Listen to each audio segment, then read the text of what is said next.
Now on to our second story, where a Florida man has been convicted in the 2016 fatal shooting of his then girlfriend. This is after police say he tried to stage her death as a suicide.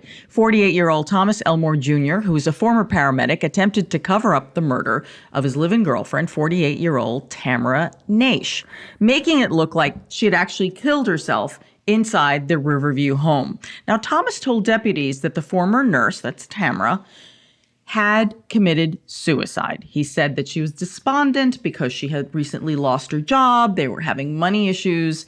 And that's what happened, and but there's some stuff here that makes absolutely no sense. Now, he has been convicted of the murder. This is what just happened. So let's go back to September 22nd of 2016, when Tamara is found dead in her home. Because sometimes I love to do it in this chronology, because it makes you sit there thinking, like, if I were sitting here in the bathroom listening to this story with the guy, I'd be like, really?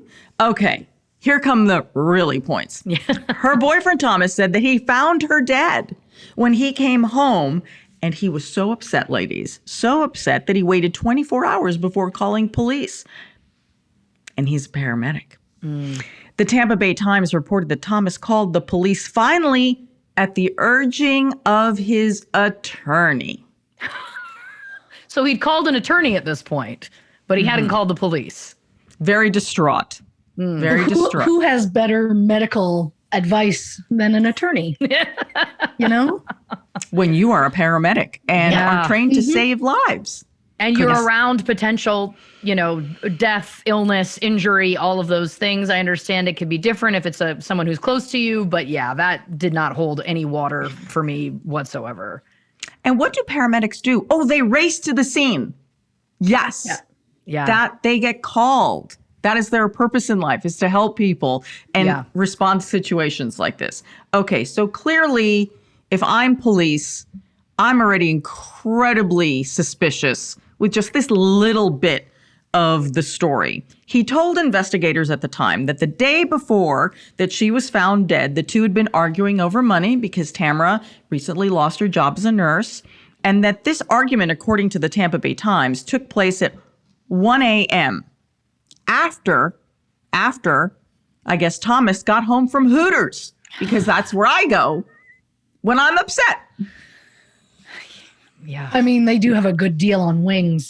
So if you're strapped for cash, I guess that's the place you go. But it's just, I mean, I did read that they did have money issues because he had already dealt with a mortgage foreclosure just a few months before this all happened. So, I mean, yeah, there was obviously money troubles, but isn't that always where cases like this start, where something happens and it's like, oh, well, we were having money troubles and I put this on her for causing the stress in this relationship. And right. I don't know. It doesn't make sense to me. Yeah. I mean, it's interesting. The Hooters detail is very interesting. I think that and this isn't a judgment about people who go to Hooters, but in the context. Oh, yes, it is. No. No, it is not. That was a joke, everyone. Please. It was a freaking joke. It was a joke. But in the context of this run out, in the context of someone who lied and staged this murder to look like a suicide, it is an interesting detail that it does seem that there was huge tension between the two of them. It does seem like that is true. It does seem, Christy's bringing up this mortgage foreclosure. It does seem like stress is high. It says to me he's blowing off steam if he's going to Hooters. If you're going to Hooters or you're going to a strip club, to me that suggests you're blowing off steam or you're doing something for you. Coming home to a fight, okay, I could see perhaps the Hooters of it all could have been a part of the fight. Potentially, again, some women would be fine with that. Some women wouldn't be. So it just again, it adds, to me, it just adds another color in this kind of, when we're painting this picture, that detail, the color, of course, being the orange shorts, but of the Hooters waitresses. But you know and what I mean? And the tank tops. Don't the tank tops match? Of course they do. But matchy, that's you two. It is. But you know what I mean? To me, that detail is just it's a very interesting kind of moment in this chronology, like you're saying, is that Hooters, he had been going to Hooters. It feels like his stress level was potentially high. I don't know. It to me, that detail just stood out as being very interesting in what his mental state was at this time. And so it continues. So he comes home, they get into this argument, and then he tells police that Tamara kicked his dog. He grabbed the dog, and then he went to his parents' house. He was really mad. And then when he came back finally is when he found her dead. And then apparently there's another 24 hours that we're waiting before he calls for help. Now, Thomas says that he found his girlfriend already dead on the bathroom floor. And Thomas said, this is what I find interesting, because how would I ever know that someone clearly killed themselves? Like, I would, if I found someone dead, my girlfriend, my significant other, and there are gunshots, I mean, okay, it's possible because she was holding the gun, I might, but it wouldn't be my place to tell the police that she killed herself. Like, I would be asking the police for help to help me. That's, for me, just, I know that's really minor in this whole thing. I know Christy's dying to get to the details of the body and that. So go for it. Yeah. Explain why his story didn't add up. Well, there is the fact that there were 2 bullet wounds in her body, one being in her head or face, I don't know specifically which one, and one being in her hand. And they're suggesting that maybe she had held her hand up to, protect herself instinctively, and she was shot that way. And that is not how one commits suicide, I don't believe. I mean, no. It would mean that she would have to shoot herself through her hand to get here. And what about which hand the gun was found in? That's right. The gun was found in her left hand, but she's actually right-handed, which is also a detail you think he would know, being, her significant other, and he might have noticed that. But I still find it fascinating to think that he wants us to believe that he sees a woman that he's been with. They were together, 3-4 years, and that he sees her dead, bloody on the floor. And his reaction is, oh, this is upsetting. I'm going to go lie down. And then a day from now, I'll call the police. But my attorney first. Yes, I would be running in that room. I would be screaming. I would have blood all over me because I would be doing things you're not. I would be holding my partner, being like, are you okay? What's going on? Breathe, check for that. But it seems like he just walked in and went, ooh, that's a mess I will deal with tomorrow. And then called the next day. Yeah, the story, I agree with, and I think, Anna, too, you may have been kind of hinting this, too. I feel like it was odd that was the story that he went with. Go with the story of an intruder, like there was a masked man or something, in trying to cover up his own involvement. Because, the bullet hole through the hand to me is it's such a giveaway. The gun being in the wrong hand, this is requiring, that's just not how people kill themselves. And you would think, again, having experience as an EMT, these just feel like big details, that for him to miss, for him to kind of concoct this story. He also had a full 24 hours to think about it. And to me, it's interesting that was kind of the best that he came up with. Again, to me, the story is, I came home, like you're saying, Anna, I came home, I found her dead. I don't know what happened. What happened? She's dead. She's been shot. Oh my God, someone must have broken in. That to me feels like, not that I'm suggesting this is how to cover up a murder, but it feels like there are options that were better than the story that he kind of wove, and that ultimately, of course, that was his undoing, which again is just, it's so sad. It's so sad too, that what her last moments must have been as well. And then being left there for a full 24 hours is just it's so dark. It's so sad. It's so sad for that poor woman who was a nurse, who had devoted her life into, helping others, into dealing with the sick and the injured and all of that. It's really a tragedy that was her unfortunate demise. Well, they believe that she was likely there more like 36 hours. So the time frame probably goes back somewhat to that whole time where he claims he left the house, went to Hooters and all of that. And apparently the body appeared to have been somewhat handled or manipulated.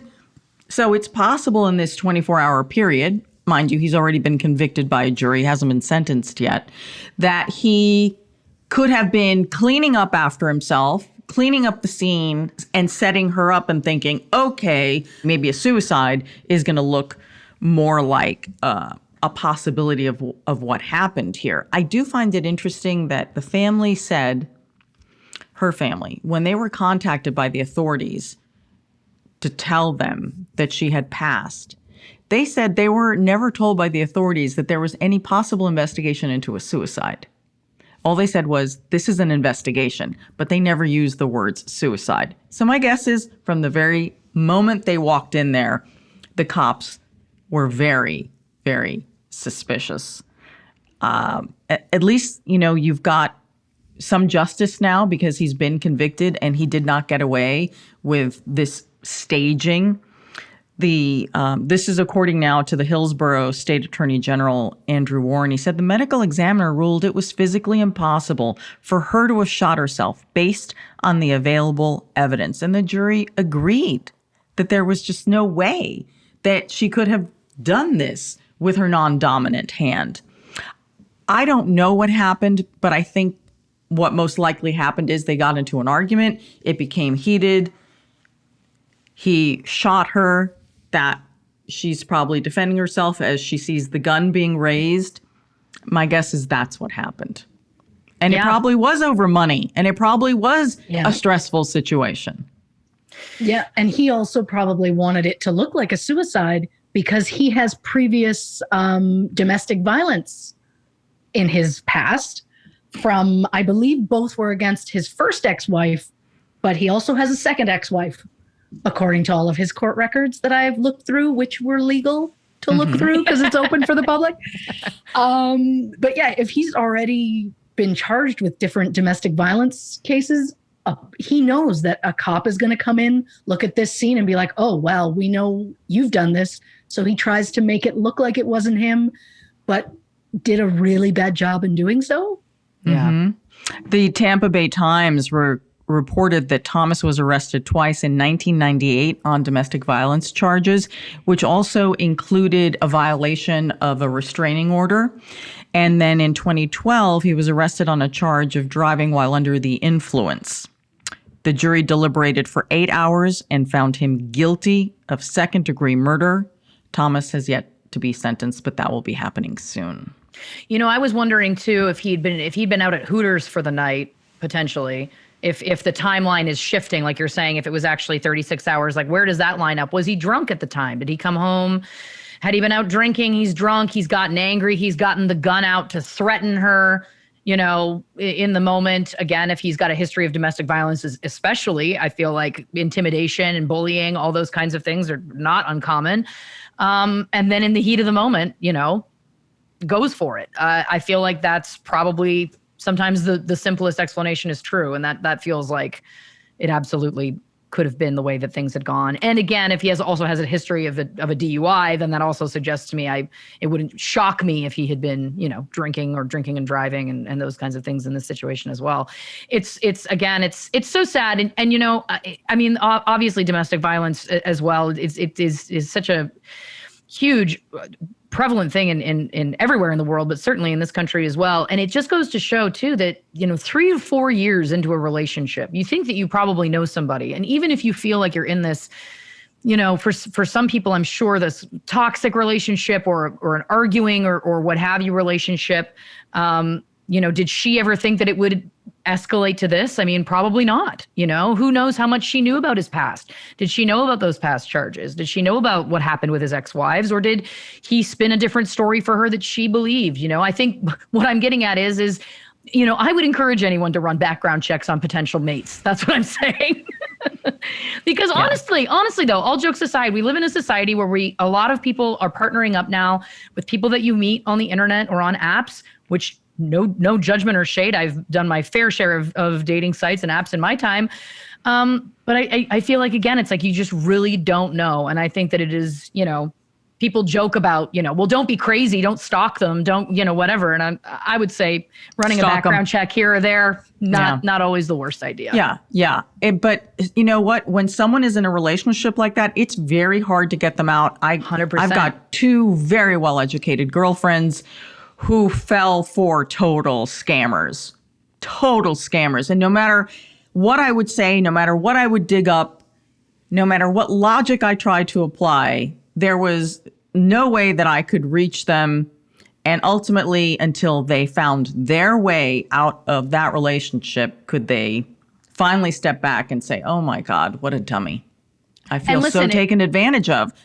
Yeah, 100%. And it can happen to anyone. And I think that that's a really important thing too, is that, anyone can find themselves in one of those situations, one of those relationships. And you're right. And when you get in it, it becomes extremely difficult to get out of. It's not that simple at all. And I hope that by talking about these stories, it just, raises the awareness again and makes people realize that, having a discerning eye and being suspicious of people is not always the worst. I think that sometimes that is vilified in people, certainly now.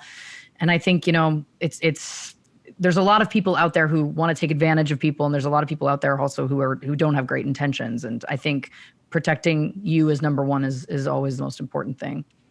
And keeping these stories going, again, spreading the word, getting it out there so that other people can hear them and go, oh man, this person that I'm dating, I've been having some of these thoughts about, always protect yourself first, I guess is my point. I'm trying to make this a cautionary tale, but it did strike me, hearing the details of this and being 3 or 4 years in. I think that your brain doesn't, or for me, my own perceptions, I don't think about things in those ways. Sometimes when you hear about cases like this, it's people that they didn't know for very long. But this is someone she knew really well. And I'm sure never thought that would treat her that way, or I'm sure never thought that she was in danger in that way. So it's just such a tragedy for her, certainly, and her family. I mean, you also don't know how much of himself he was actually showing her. Great point. Because I am blanking on what his name is, but that police officer a month or so ago, who it came out that he had multiple girlfriends in multiple different states, and he was married and had children, and they had no idea any of this was going on. So it's insane to me how much somebody can hide from the person that they're the most intimate with. And I think what I'm speaking to really is my own fears. Okay. That's exactly it. Though it's so true. Like, there's so many things that people can hide from you. And it's so terrifying to think about. Yeah, it is. It really is. Okay, ladies, time to move on.